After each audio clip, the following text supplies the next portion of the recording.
जय श्री कृष्णा। आप सभी का साथियों यूनिक लर्निंग एम पर स्वागत है। पढ़ाने से पहले कुछ कहना चाहता हूँ। मनुष्य ये बराबर कहता है कि एक सामाजिक प्राणी है। जी हाँ, man is a social animal जो हो, ये अरस्तू का विचार है। तो निश्चित रूप से मनुष्य एक सामाजिक प्राणी है, लेकिन जब हम समाज के हित में सोचते हैं तभी सामाजिक प्राणी है। अगर कोई चोर है, कोई डकैत है, समाज के बारे में गलत भावना रखता है तो वह वास्तविक रूप से सामाजिक प्राणी नहीं है। जंगलों में बैठे साधु सन्यासी भी चिंतन करते हैं, लेकिन वो समाज के बारे में चिंतन करते हैं कि समाज संसार समृद्ध हो, खुशहाल हो, शांतिमय हो, तभी जो है वो सामाजिक प्राणी होते हैं। साथियों, समाज सामाजिक संबंधों पर निर्भर करता है। व्यक्ति अगर सामाजिक संबंधों के प्रति अलर्ट नहीं रहता है तो वह सामाजिक नहीं होता है, वह एनिमल हो जाता है, जानवर हो जाता है, हैवान हो जाता है। क्यों? क्योंकि पुत्र जो है माता के प्रति संबंधों का ख्याल रखता है, पति पत्नी के प्रति संबंधों का ख्याल रखता है, पत्नी पति के प्रति संबंधों का ख्याल रखता है, शिष्य गुरु के प्रति संबंधों का ख्याल रखता है। लेकिन पशु ऐसा नहीं करते हैं। इसलिए हमें भी अपने कैरेक्टर को इस तरह से बनाना चाहिए कि समाज में कहाँ कौन सा रिश्ता है उसका ख्याल रखना चाहिए। हर आदमी अकेले तो जी लेता है, लेकिन सामाजिक संबंधों को, सामाजिक रिश्तों को मजबूती से कायम रखते हुए अगर जीता है, संबंधों में कभी दरार न पैदा हो, ऐसे संबंधों को कायम रखता है तो वह निश्चित रूप से एक सामाजिक प्राणी ही होता है। लेकिन जो सोचता है कि मेरे पास पैसा है, मेरे पास पद है, प्रतिष्ठा है, मैं किसी भी संबंध को नहीं मानता हूँ, सोचिए ज़रा ज़िंदगी कितने दिन की है। आदमी कुछ ही क्षण का मेहमान होता है, तो ऐसा आप सुगंध बिखेरिए कि अपने को सुगंधित कीजिए, दूसरे के लिए भी सुगंध दीजिए, ताकि वह भी आपके रिश्ते का आनंद लें और आपको धन्यवाद दें। क्योंकि मृत्यु के बाद आपका व्यवहार, आपका संबंध, आपका कर्म ही यहाँ पे रह जाता है। यह जो व्यक्ति मेहनत करता है, पैसा कमाता है, उस पर उसका पूरा अधिकार नहीं होता है।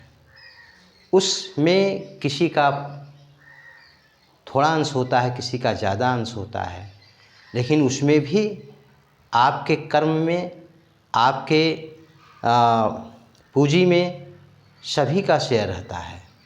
इसलिए इन सारी बातों को ध्यान में रख करके आप काम करें। ठीक है, आइए हम लोग सिंटेक्स पढ़ रहे हैं। यूज ऑफ पार्टिसिपल, ये नॉन फिनाइट का थर्ड पार्ट है, इन्फिनिटिव जिरंड पार्टिसिपल। इसमें हम किस प्रकार से कौन सा शब्द का प्रयोग करते हैं, यह मुख्यतः 3 प्रकार का होता है। यह नॉन फिनाइट का थर्ड पार्ट है। प्रेजेंट पार्टिसिपल, प्रेजेंट पार्टिसिपल में क्रिया करने में होती है, ठीक है, करके।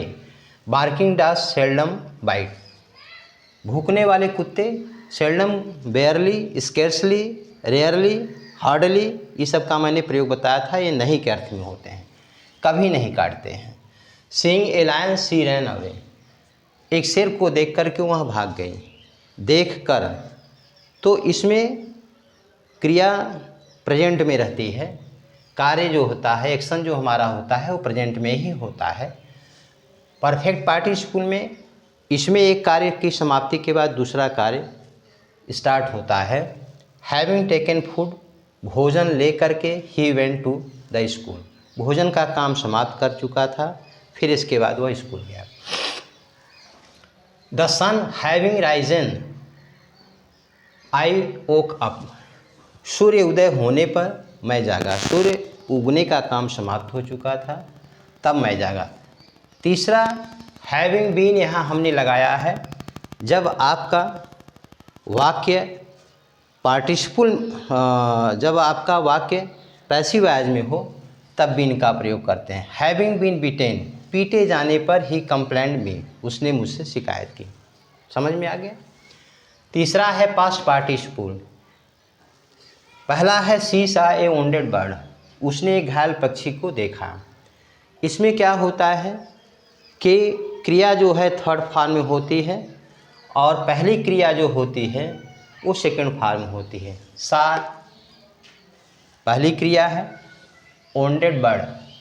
अब ये वोंडेड जो थर्ड क्रिया का थर्ड फॉर्म लगा है और उसके बाद नाउन है, तो ये क्या हो जाता है, एडजेक्टिव हो जाता है। क्या हो जाता है, एडजेक्टिव।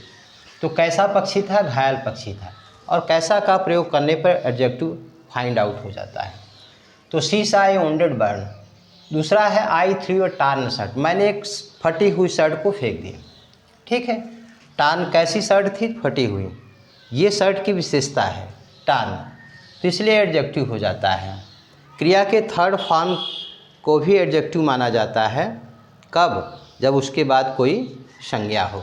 ठीक है। एब्सोल्यूट में पार्टिसिपल का प्रयोग, इट बीइंग संडे, अगर यह जो है इट वाज संडे है तो, लेकिन हम अगर सिंटेक्स बना रहे हैं तो इट बीइंग संडे होगा। I did not go to the college, माने रविवार होने पर मैं कॉलेज नहीं गया। Okay. Note, find like feel make get wish want have, क्रियाओं के पूर्व यदि संज्ञा आब्लिक प्रोनाउन, माने इन सारी क्रियाओं के पहले संज्ञा है, संज्ञा का मतलब राम सीता, या प्रोनाउन ही सी, ठीक है, आए तो पार्टिसिपल इस प्रकार बनते हैं, जैसे सी गॉट हर हाउस रिपेयर्ड, सी गॉट हर हाउस रिपेयर्ड। अब क्रियाओं के पूर्व यहाँ पे हमने देखिए गेट है ना, गेट है, तो गाट के पहले क्या है, प्रोनाउन है, प्रोनाउन है ना, नाउन नहीं है तो क्या है, प्रोनाउन है। तो सी गाट, इसके पूर्व सी गाट हर हाउस, तो यहाँ रिपेयर्ड हो गया, उसने अपने घर की रिपेयरिंग करवाया, माने मरम्मत कराया, करवाई। ठीक है। दूसरा है he found the book publish, उसने किताब पब्लिश करवाया। ठीक है। तो अगर आता है तो यहाँ पे जो लास्ट में क्रिया होगी वो थर्ड फॉर्म में होगी, कहने का मतलब यही है। ठीक है। अगर ये शब्द आते हैं find like feel make get wish want है। अब अगला है यूज ऑफ एडवर्ब, इसका प्रयोग एडजेक्टिव के पूर्व, एडवर्ब का प्रयोग हम बता रहे हैं, इसका प्रयोग एडजेक्टिव के पूर्व, संज्ञा के बाद, माने एडजेक्टिव के पहले भी होता है, संज्ञा के बाद भी होता है, वर्ब के पहले होता है, वर्ब के बाद भी होता है, वर्ब और प्रीपोजिशन के बीच होता है, हेल्पिंग वर्ब तथा वर्ब के मध्य में भी होता है, ऑब्जेक्ट तथा इन्फिनिटिव के बीच करते हैं। उपरोक्त के आधार पर क्रमशः उदाहरण, अब जैसे एडजेक्टिव के पूर्व तो क्रमशः रिस्पेक्टिवली जो है हमने जो है उदाहरण बताया है। She is a very good girl, वह एक बहुत अच्छी लड़की है। एडजेक्टिव के पूर्व, एडजेक्टिव क्या है, गुड है, इसके पूर्व ए वेरी लगा है। ठीक है। अगला है ही लर्नड हिज लेसन केयरफुल्ली, वह अपना पाठ सावधानी पूर्वक याद किया। नाउन के बाद लेसन है, लेसन के बाद केयरफुल एडवर्ब लगा है। ठीक है। अब तीसरा है he always, never, often, seldom, sometimes, generally, rarely, frequently. इनमें से किसी एक का प्रयोग होता है और कम्स टू विजिट मी। ठीक है, केवल कम्स विजिट का ही आना ज़रूरी नहीं है, लेकिन जैसे हम अगर लगा सकते हैं he always comes to visit me, he never comes to visit me, he often comes to visit me. तो कहने का मतलब ये क्या कह रहा है, हाँ, वर्ब के बाद, नाउन के बाद, ठीक है ना, एडजेक्टिव के पूर्व, नाउन के बाद, वर्ब के पूर्व, वर्ब के पूर्व। तो वर्ब के पहले लगता है he always comes to me, तो कम्स है, कम्स के पहले हो गया। इसी प्रकार से इन्हीं के अनुसार क्रमशः मैंने उदाहरण दिया है। ठीक है, अगला है ही रैन स्लोली, वहाँ क्रिया के बाद, तो रैन क्रिया है, स्लोली लग गया। पांचवा है you spoke foolishly, found loudly, चाहे फुलिशली लगाओ, मूर्खतापूर्वक बोला, चाहे जोर से बोला, तो ये है क्या, हाँ, ये क्रिया के बाद है। We sat almost in the shade of tree, verb और प्रेपोजिशन के बीच, तो सैट वर्ब है और प्रेपोजिशन इन है, इनके बीच ऑलमोस्ट लगा है adverb. We sat almost in the shade of tree. ठीक है, he has never gone to Varanasi, वह वाराणसी कभी नहीं गया है। हेल्पिंग वर्ब तथा वर्ब के मध्य है, तो हेल्पिंग वर्ब हैज़ है और वर्ब क्या है, गॉन है, इनके मध्य नेवर लगा हुआ है। नेवर, ऑलवेज, जो भी लगाना चाहते हैं लगा सकते हैं। ही हैज़ नेवर ऐसा मिलेगा आपको, तो समझ जाइएगा कि ये वही सर बताए हैं। तो he did not go there, ठीक है, यहाँ भी नॉट क्या है, एडवर्ब का काम कर रहा है। Is request I request you kindly to grant, हाँ, मी लिव, ठीक है ना, ये टू लिव है, टू ग्रांट है। यहाँ हमने बताया है ऑब्जेक्ट तथा इन्फिनिटिव के बीच का जो चीज़ है। ही डिड नॉट हो गया, he advised me not to go, यहाँ भी इन्फिनिटिव है, इसके लगा है ना एडवर्ब, इस तरह से बनता है। अगला है use of adverb in conjunction, conjunction में एडवर्ब का प्रयोग होता है। Tell me briefly how it happened, माने मुझे संक्षिप्त रूप से बताओ कि यह जिस प्रकार से घटना घटी या कैसे यह घटना घटी। तो हाउ है कंजंक्शन जो है, tell me how briefly how जैसे दैट भी कंजंक्शन होता है, तो हाउ यहाँ है, तो ठीक है ना, तो हाउ से जुड़ा हुआ है।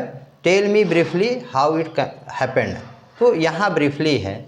आई शैल गो वनली है व्हेन कंजंक्शन के पूर्व जो होता है। तो इसका बताने का मतलब है कि कंजंक्शन के पूर्व जो भी शब्द का प्रयोग होगा वो एडवर्ब होगा। आई शैल गो वनली, मैं केवल जाऊंगा, व्हेन ही कम्स, माने जब वह आएगा। ही डिड दिस मेयरली माने सिंपली जो है, बिकॉज ही वॉज आस्क्ड, तो उसने यह जो है साधारणतया किया क्योंकि उससे कहा गया था। ठीक है ना। अब नोट में हमने लिखा है एनफ, जिस शब्द के बाद होता है उसी शब्द का मॉडिफाई करता है। एनफ जो है जिस शब्द के बाद होता है समझ लीजिए उसी शब्द का मॉडिफाई करेगा।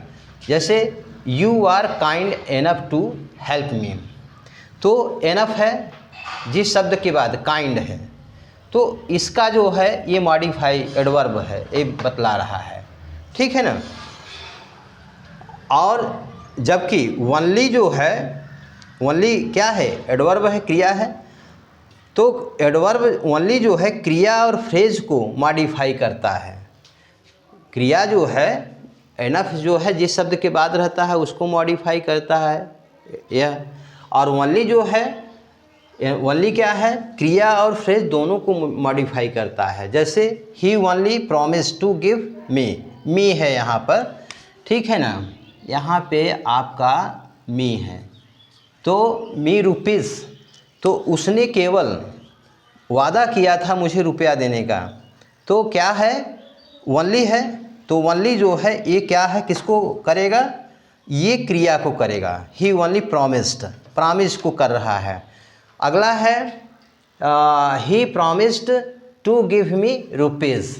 ये गिव जो है ये भी प्रॉमिस को कर रहा है, लेकिन he promised only to give me rupees.